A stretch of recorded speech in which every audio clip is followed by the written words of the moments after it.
পশ্চিম আফ্রিকার দেশ নাইজেরিয়ায় একটি জ্বালানি ট্যাঙ্কারে ভয়াবহ বিস্ফোরণের ঘটনা ঘটেছে। এতে ৭৭ জন নিহত হয়েছেন। বিস্ফোরণের এই ঘটনায় আহত হয়েছেন আরও অন্তত ২৫ জন।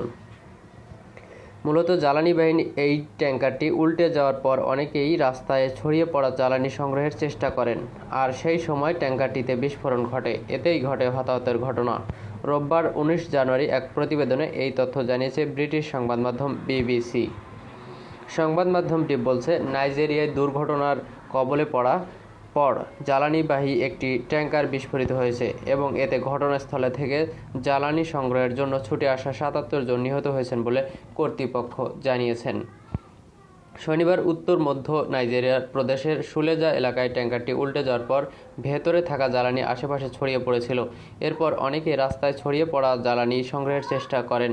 মূলত লোকেরা জ্বালানি সংগ্রহ শুরু করার কিছুক্ষণের মধ্যেই ট্যাঙ্কারটি বিস্ফোরিত হয় এবং এতে ৭৭ জন নিহত হয় এবং উদ্ধারকারীরা সহ আরও ২৫ জন আহত হয় বলে কর্মকর্তারা জানিয়েছেন।